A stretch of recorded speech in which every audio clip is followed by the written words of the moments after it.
Welcome to the Wife Stories YouTube channel. New video every day, and don't forget to subscribe. Here we go. I stand at the door and press my palm flat against its cool surface. My breath hitches in my throat. It's only a few steps from here into the apartment, but in this moment, those steps feel like miles of broken glass. I hear the dull hum of the air conditioner inside. I catch the muted voices, hers, maybe on the phone, or maybe just rummaging around. My body tenses, and I realize I'm actually afraid to twist the handle. Ridiculous, I tell myself. This is my home. My thumb brushes over the little record button on my phone's app. I turned on the recorder a minute ago, almost by instinct, just the faint beep to confirm it's rolling. I've been keeping these recordings ever since suspicion slithered into my mind. I guess part of me wants a record, wants to hear the old me, the gullible me, the loyal me, before I become someone else. I press my ear to the door, trying to steady my breathing. My heart is hammering like crazy. She's inside. My wife, Emily. Once upon a time, just saying my wife made my chest expand with pride. Now it's a hand tightening around my windpipe. I turn the handle and step in. The door swings open with a faint creak. The living room light is on. She's in the kitchen, I think. I see the edge of her silhouette through the open doorway. Her hair's in a loose bun, a few strands falling around her neck. She's wearing a blouse, jeans, dressed more casually than usual for this hour. I notice the tension in her shoulders.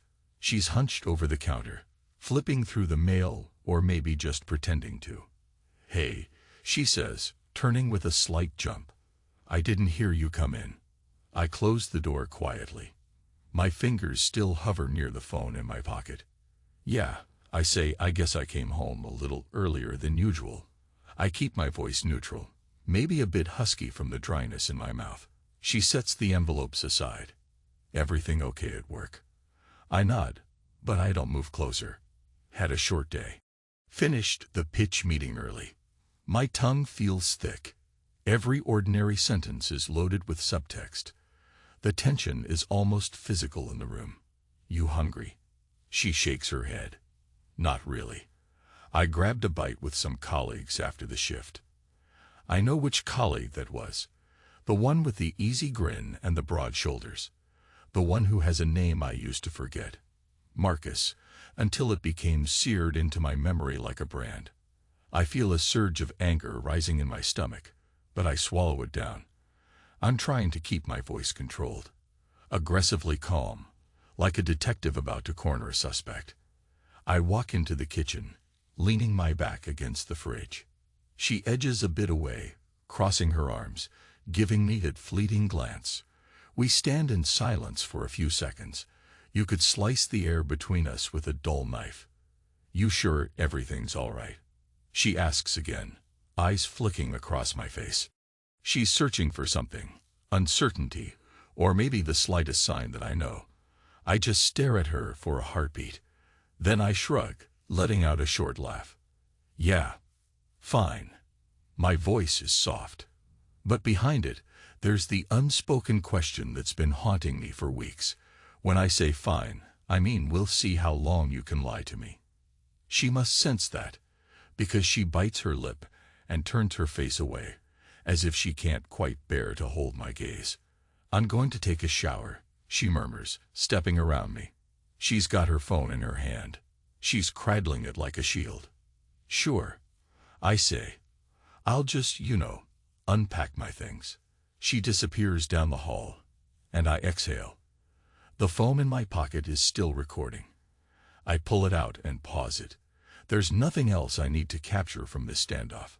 I came here hoping I might say something, confront her in a swirl of raw emotion. But I just stand there, silent. Silence is a weapon. I'm starting to realize that more and more. I let out a slow breath, then head to the bedroom. She's in the adjacent bathroom. I hear water running. I look at the messy bed. The covers are tossed aside, as if someone left in a hurry, or as if she tried to straighten them after. I feel my stomach coil. I step toward the bed. My eyes are scanning every detail. A slight indentation on the pillow that isn't mine. A faint trace of cologne in the air that definitely isn't mine either. It's a heavier, musky scent, not the subtle aftershave I use. I pick up that pillow and bring it to my nose. It's still there. A reminder. An insult. Through the thin wall, I hear the shower. I hear her humming something, stopping, then humming again. Like she's trying to drown her thoughts in the steam. My fists clench, and for a second, I want to tear this entire bed to pieces. But no. I push that urge down, dig my nails into my palms. I'm not letting my anger run loose. Not yet. My plan has always been to see everything, gather the proof, let the tension build, and then strike. If trust is a blade, she's stabbed me with it already, but I'm sharpening my own now. I set the pillow down carefully, smoothing the sheets so it's like I never touched anything. Then I head to the living room, open my laptop, and begin checking the messages I've forwarded from her phone. Because yes, I installed a little piece of software on her phone weeks ago. I never wanted to be that kind of man, paranoid, suspicious. But after that day, that single day when I came home unexpectedly and heard the strangled moans from our bedroom, I couldn't pretend not to see. I can't forget how it felt. The memory is scorched into my mind. Her breathy gasps, his deep voice in the midst of that frenzy. I stood in the hallway that afternoon, stuck to the floor as though my legs had lost function.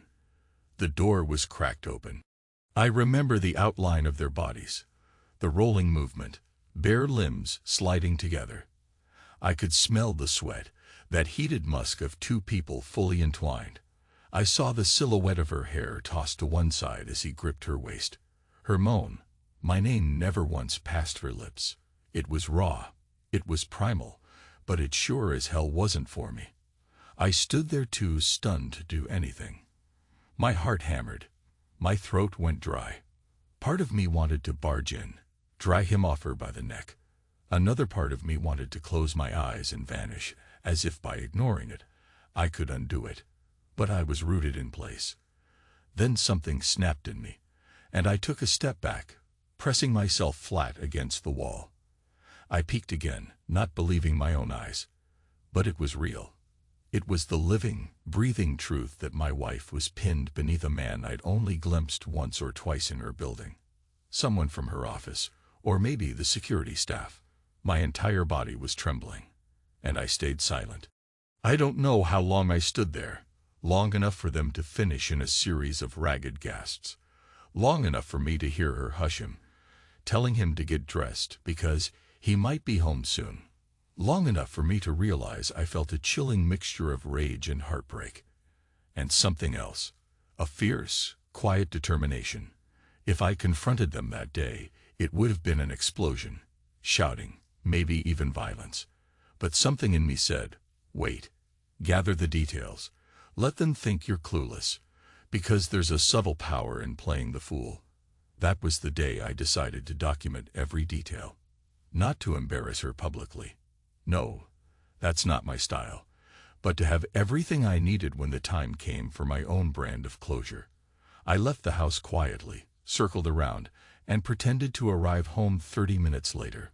She was alone by then, flipping through a magazine on the sofa, wearing the same blouse I'd just seen tossed on the floor. Her hair was damp from a quick cleanup. She gave me a smile, a kiss on the cheek, asked if I wanted dinner.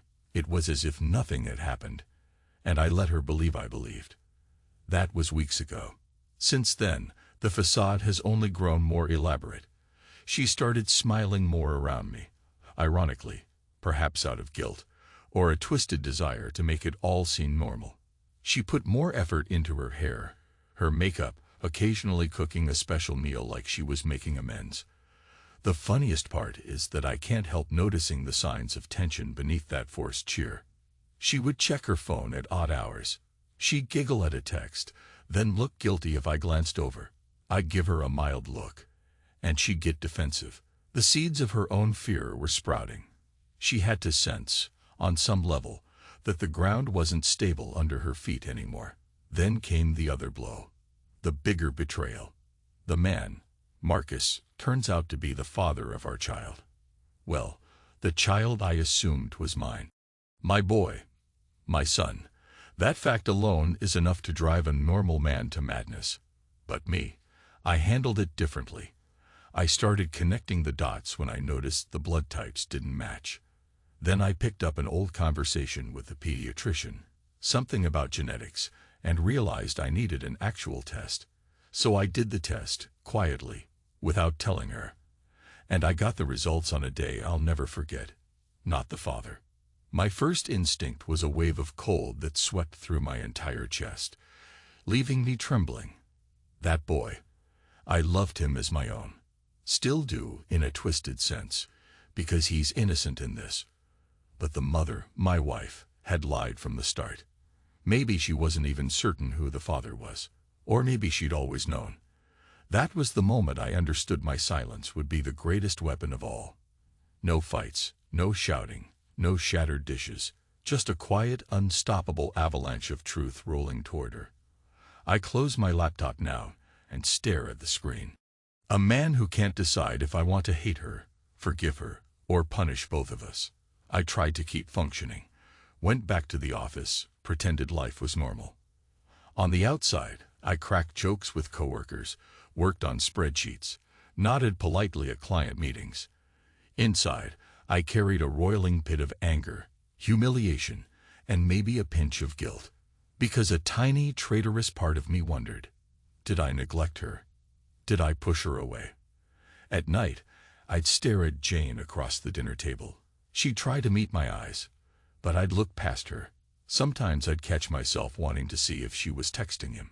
Other times I'd imagine what I'd do if I found out she went to see him again. My mind conjured violent images, me smashing his face, or me grabbing her phone and hurling it at a wall. But then I'd force a shaky grin and say something in a dull monotone, trying not to let the kids pick up on the tension. If they asked, "Dad, are you okay?" I'd shrug, just tired. Tired. Sleeping in the same bed but separated by oceans of betrayal. And always, the tension thrums beneath. I manage to fall asleep after a few hours, though images keep flashing behind my eyelids. I dream I'm back at that door, hearing the gasps. I jolt awake at dawn, a dull ache in my chest. For a long moment I lie there, listening to her steady breathing. She's curled up on her side, facing away from me. I watch her shoulders rise and fall. A wave of memory hits me. How I used to spoon her at night, her hair tickling my nose. How I used to feel so at peace then. And now, that closeness feels 1,000 years away. In the morning, she's bustling around the kitchen, making coffee. I watch her from the corridor, leaning against the wall. She sets a mug on the table for me. I walk over and sip it. She's the first to speak. I've got a busy day at the office, then a meeting after hours with some potential clients. She glances at me. She used to tell me about her schedule in detail. Now, I suspect half her after hours revolve around him. I nod and force a small smile. I might pop by your building later, I say casually. Pick you up for dinner. She nearly drops the spoon she's holding. Tonight. I might be out kind of late. I shrug. We'll see. Maybe I'll just drop by, say hi to your colleagues. I know the security staff by now, right? I swirl the coffee in my mug, not breaking eye contact. Marcus, I think. Good guy.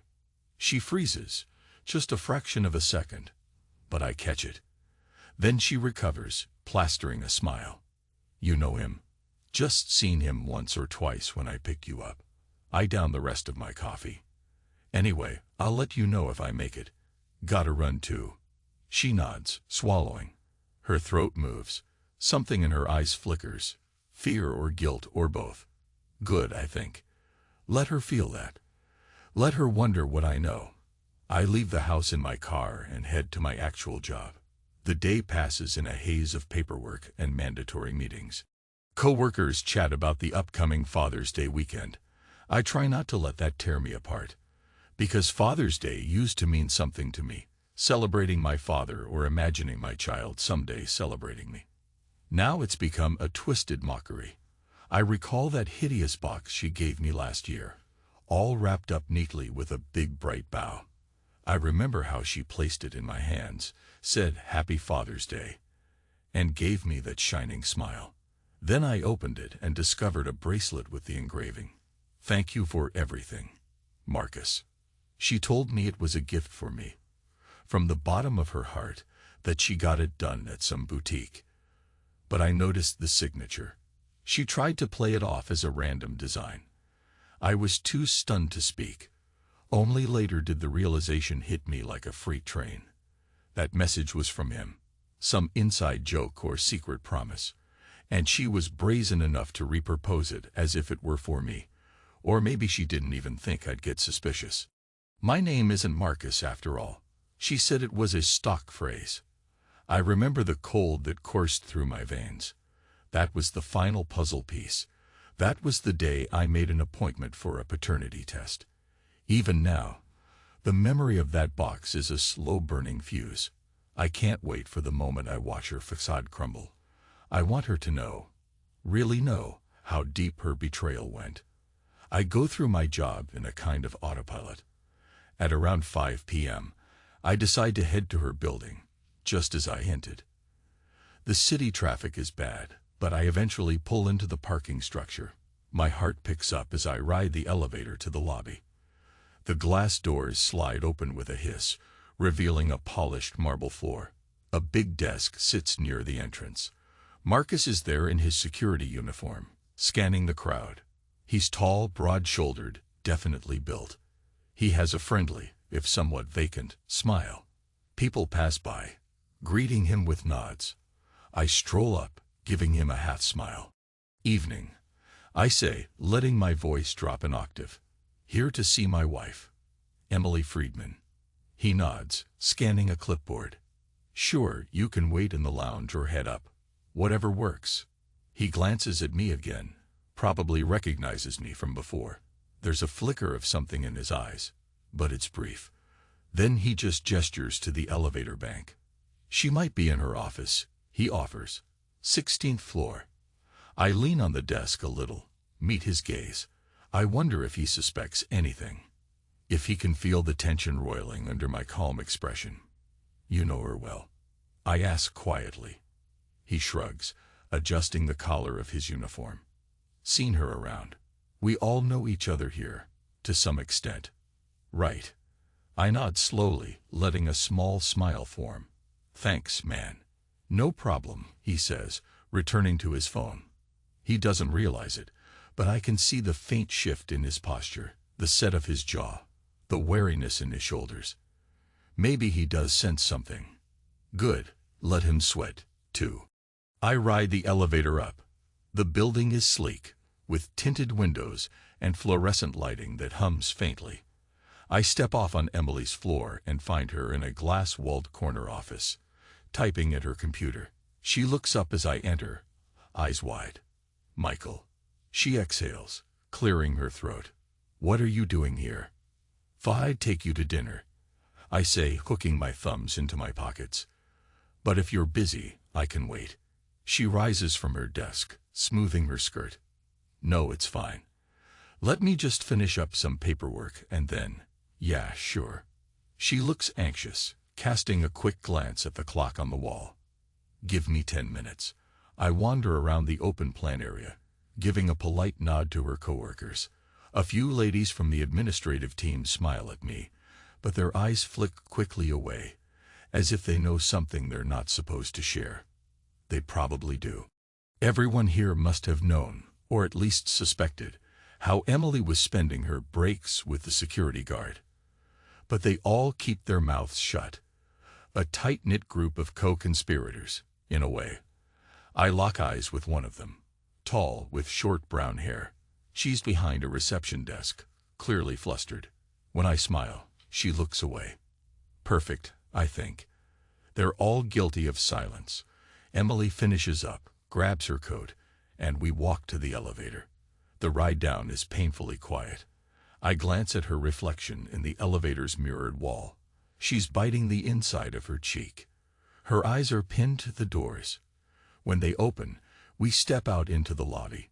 Marcus is still at his post.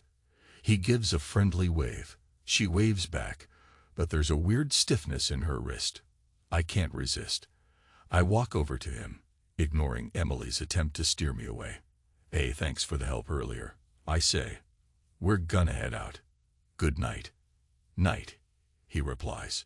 His tone is neutral, but I see the flick of his eyes to her, then to me. Then he looks down at the desk, tapping a pen. Something's roiling behind his expression. I lead Emily out onto the street. The sun is setting, painting the sky with oranges and purples. People bustle past us. I feel a tremor in my hands, but I steady it as I open the passenger door for her. She slides in, and I close it, then go around to the driver's side. As I pull into traffic, she asks softly, "So, where are we going?" I keep my gaze on the road. "We could try that steakhouse on Willow. You said you liked it last time." My voice is calm, casual, but inside, I'm thinking about the next step. We're approaching the final stretch of this charade. Her betrayal is about to come to a head. She nods, folding her hands on her lap. She looks like she's about to say something, but then stops. We drive in silence. The lights of the city pass by in a blur until we reach the restaurant. I park. We go in. A hostess seats us. The dining room is dimly lit, with plush booths and warm wooden panels. It smells of grilled meat and garlic butter. Usually that smell would set my appetite racing. Tonight, I just feel a hollow pit in my gut. She orders a glass of white wine. I get a whiskey on the rocks. We stare at our menus, not really reading them. I clear my throat. "How's the boy?" I ask, letting a certain edge into my tone. She looks up, startled. "He's fine. He's with my mom. I asked her to babysit tonight." "Good. We haven't had time together in a while." I swirl my drink. "I was thinking, maybe we should do something special for Father's Day. You know, bring him out somewhere." Her face tightens. She's holding the menu, but I can see her knuckles whitening. "Yes, maybe. Whatever you want." I arch an eyebrow. "You sure that's what you want? You don't think someone else might have other plans for him?" She sets the menu down, takes a shaky sip of wine. "Michael, what's going on?" I exhale, leaning back against the booth.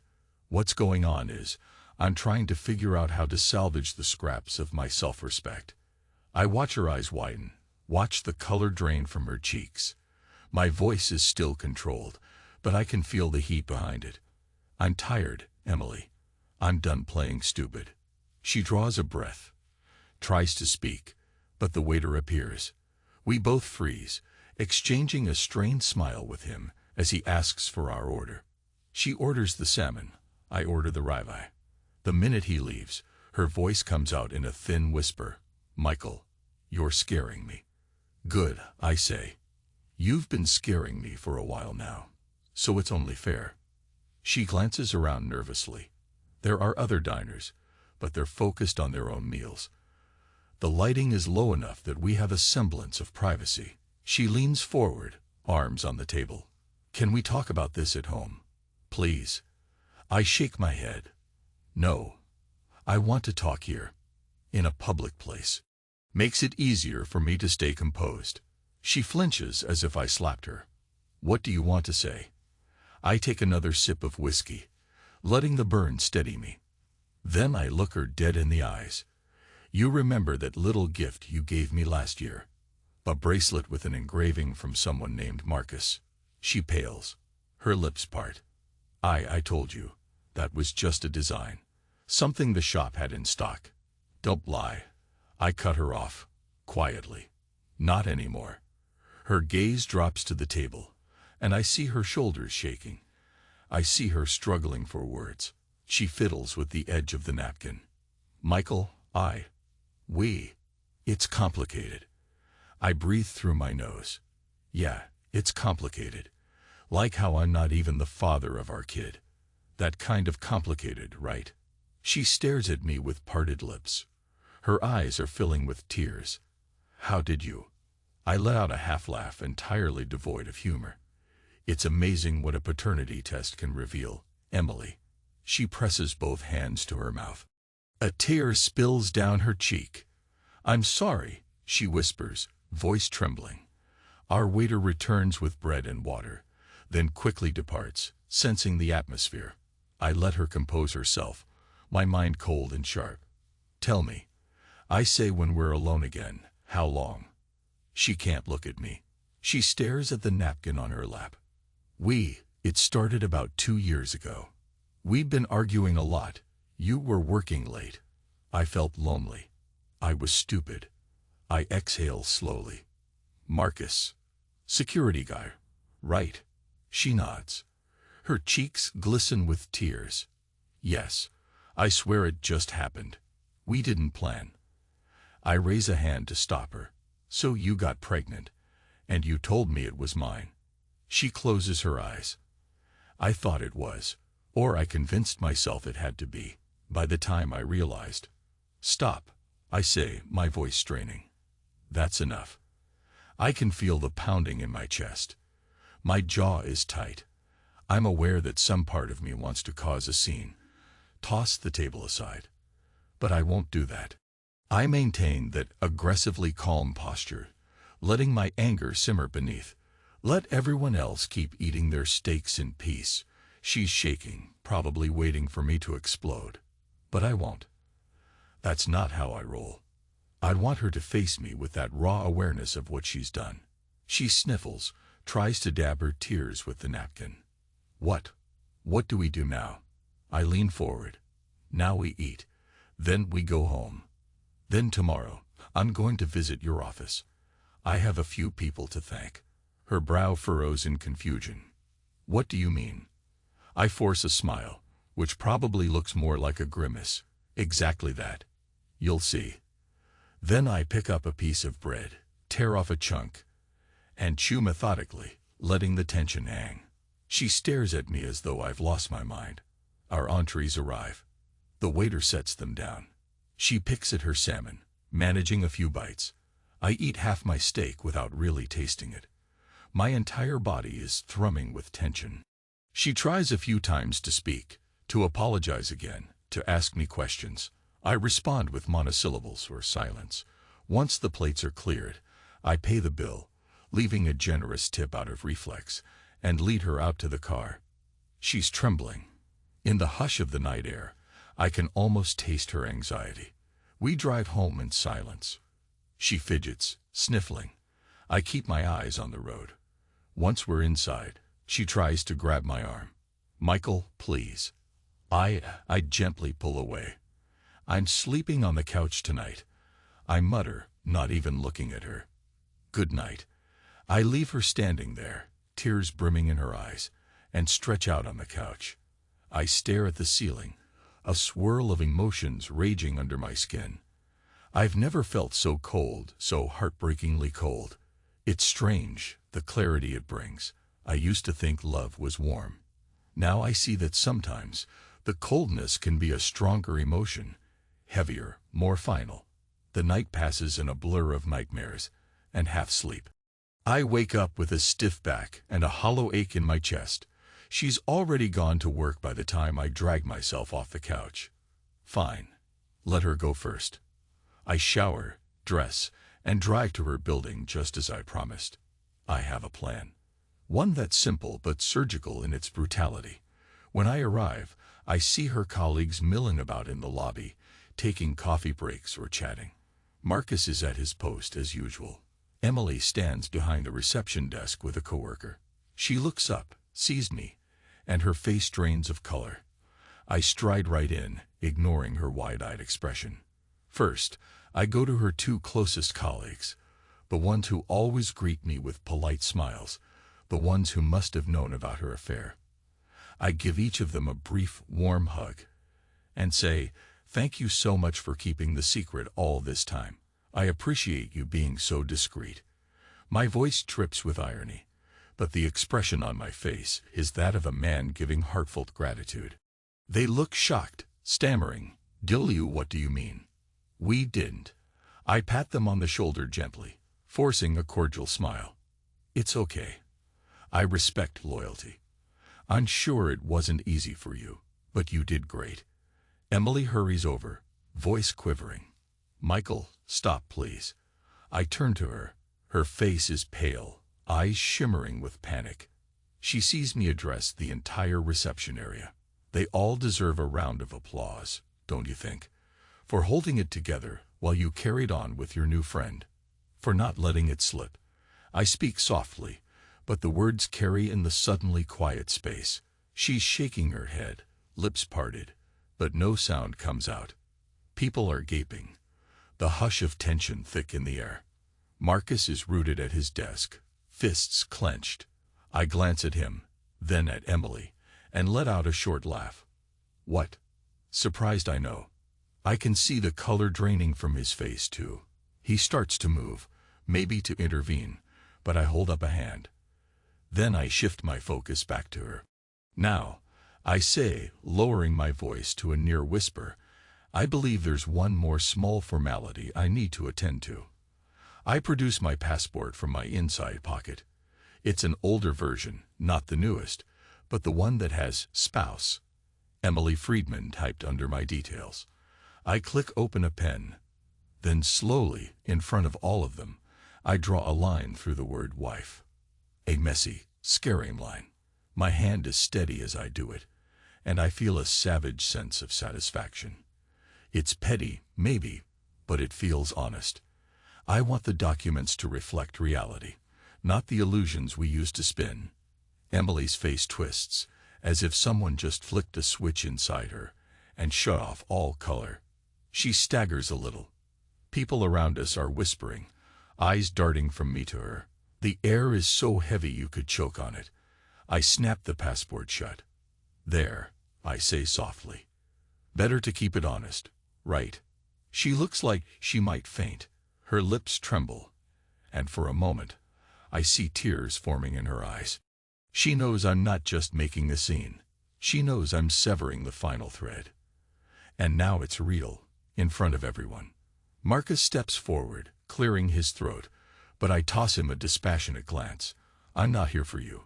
I say, you can keep her, for all I care, or maybe you already have. Doesn't matter. My voice quivers with a flash of anger, but I wrestle it back into that icy calm. I just want you both to know that I see you for who you are now. Emily tries to reach for me, her voice a cracked whisper. Michael, please. I step away, ignoring her touch. That's the last piece of power I refuse to let her have. Because if she touches me now, I might break. I might remember the nights we spent in genuine closeness, or the moment I watched her hold our newborn. My son, or so I thought. The heartbreak is too big to tackle in public. So I give her a final, unreadable smile. We're done, I say simply. Then I turn to leave. The hush in the lobby is absolute. No one moves. I hear her barely stifled sob, and it echoes behind me as I exit. Outside, the day is bright. People pass by on the sidewalk, oblivious to the personal war I just waged in that building. I stand there for a moment, inhaling the sunlit air that tastes of smog and car exhaust, but also a strange new freedom. My phone vibrates in my pocket. I fish it out, see her name. I decline the call. Let her stew. Let her wonder if I'll ever pick up again. A wave of something floods me. Anger, sadness, a sense of betrayal so profound it leaves me hollow. And yet, there's also relief. Like finally stepping off a roller coaster that's been creeping upward, tension coiling, and then plunging down in a violent rush. Now the ride is over. I'm alive, battered, humiliated, but I can walk away with my head high, or at least not hunched in ignorance. I start walking toward the parking lot, each step feeling oddly light.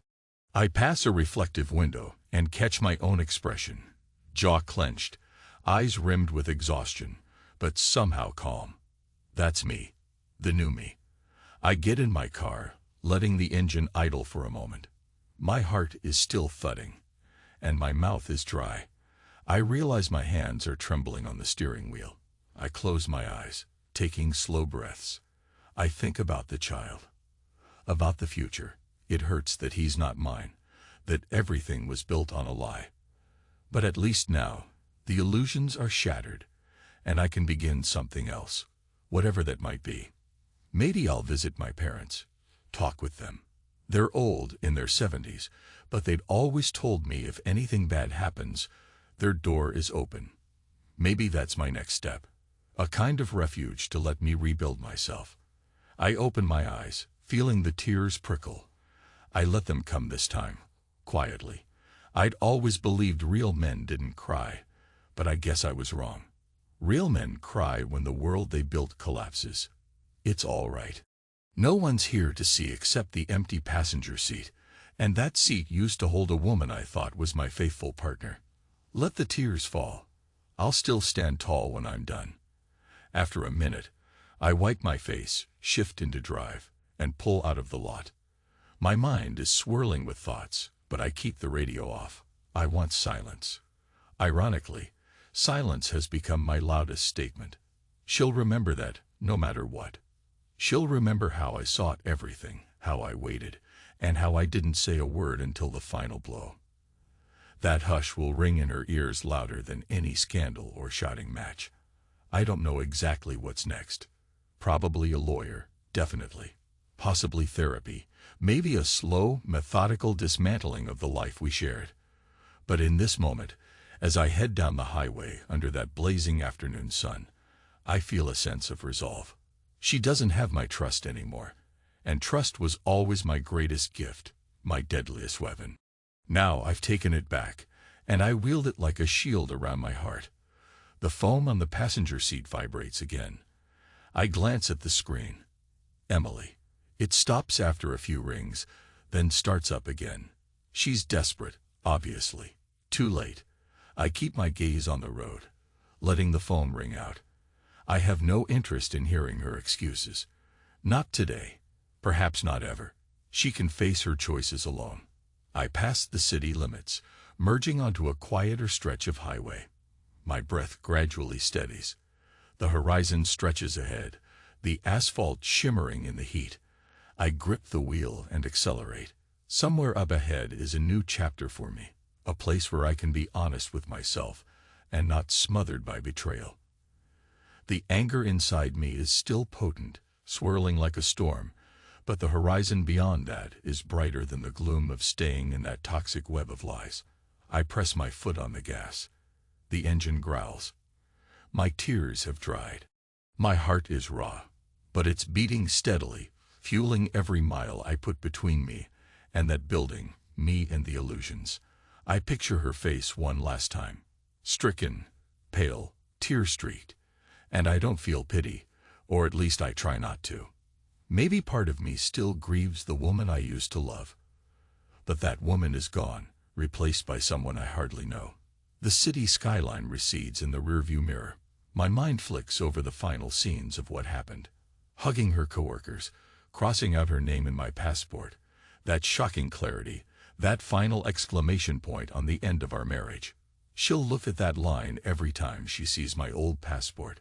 She'll probably picture me standing there, giving that too warm smile. Maybe she'll hate me for the rest of her life. Fine. Let her hate me. Hate is probably simpler for her than facing the fact that she destroyed the one good thing that ever truly loved her. Or maybe she'll bury it in shame. I keep driving, letting the road unwind beneath me. I think of my father, who's still around, still living up north with my mom, waiting for me to visit. He always told me, "Son, silence speaks volumes." I never quite understood that until now, because in the end, I didn't need to scream at Emily or threaten Marcus. All I needed was to show them, that I wasn't blind, I wasn't a fool, and I was done. My phone remains face up on the seat, silent for now. The dryness in my mouth is fading, replaced by a wave of adrenaline that makes my head buzz. I realize I'm free. I can keep driving, maybe stop at a motel tonight, maybe keep going until I hit another state, or maybe circle back to the city after a few hours once the initial shock subsides. The important thing is that I do what I want, no longer bound by the illusions of a marriage that died long ago. I turn the dial on the radio and find a talk station. Some old sports commentary is playing. I half listen. My mind drifts to my son, or the boy I thought was my son. That's the hardest part, knowing I might not see him again, or if I do, it'll be as a stranger. But I can't hold on to a lie just to cling to the idea of fatherhood. He belongs to Marcus biologically, so maybe that means she'll build a life with him. Maybe not. It's not my problem anymore. The reality stings like a wound that won't heal, but time has a way of scaring even the deepest cuts. I pass a sign for a rest stop and decide to pull over. I ease into the parking area, kill the engine, and step out into the hot, dry air. The sky is a brilliant blue, a few wispy clouds drifting overhead. I rest my arms on the roof of the car, leaning my chin there, letting the heat seep into my skin. My heart pounds in a slow, steady rhythm now. I can still feel the tension in my shoulders, but it's tempered by a sense of relief, like breathing fresh air after being trapped underwater. The phone vibrates again. This time, a text. I glance at it. Emily. I open it, half out of curiosity. It reads, "I'm so sorry. Please talk to me. We need to figure this out. I'm begging you."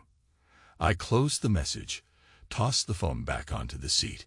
She can beg all she wants. There's nothing left to figure out. She made her choices. The fact she's only repenting now, in the face of exposure, doesn't exactly inspire compassion. I slam the car door and walk to a bench near the rest stops vending machines. The air is quiet, except for the hum of the highway. I realize my entire body is shaking with residual adrenaline. I inhale deeply. Then I take out my phone again. My own phone, the one that's basically become an archive of painful evidence, and press the record button. I speak softly, my voice echoing in my ears. "I guess this is the final entry for me," I murmur. I found out everything. I confronted her. And I left. Or maybe she left me. Long before this. It doesn't matter. Silence won in the end. Trust was our weapon, and she used it against me. Now, I've turned it on her. And that's it. My voice breaks a little. But I keep going. I'm going to start over. Maybe see my folks, get out of the city for a while. Figure out who I am without her. Without that lie. Don't know if I'll come back. Don't know if I care. I breathe in, tasting the dryness on my tongue. Anyway, if anyone hears this, maybe you'll understand. I'm done. I stop the recording. The highway stretches on behind me. I can taste salt on my lips, tears or sweat. I'm not sure. I stand there for a long minute, letting the swirling wind in the trees calm me. Then I walk back to my car, climb in, and fire up the engine. I pull out of the rest stop, merging back onto the highway. The roar of the engine feels like a surge of life. I'm not sure where I'm going, but I'm leaving all that behind. The memory, though, will cling to me. I can't pretend it won't. The betrayal, the heartbreak, the child who isn't mine. All of it. But at least I won't lie to myself, or to anyone else anymore. My silence now is my truth, and whether that truth sets me free or chains me to heartbreak, I'll face it on my own terms. I grip the steering wheel, eyes locked on the road, and let the miles roll under my tires. The sun climbs higher, bleaching the asphalt in harsh light. The day is relentless, bright and hot, just like the raw wound in my chest. But I keep driving. I can almost hear my father's voice again. Sometimes you gotta let the burn remind you you're alive. I tighten my jaw, press the gas pedal, and accelerate. One day, maybe, the pain will fade into a distant memory. For now, it's the only real thing I have left. The cold, fierce understanding that I saw it all. I kept silent, and in that silence, I found a power I never knew I had. That's enough for me. I roar down the highway, letting the wind whip through the cracked window. There's no going back. And I'm okay with that. Silence or not, my life is mine again. And so I drive on, into whatever comes next.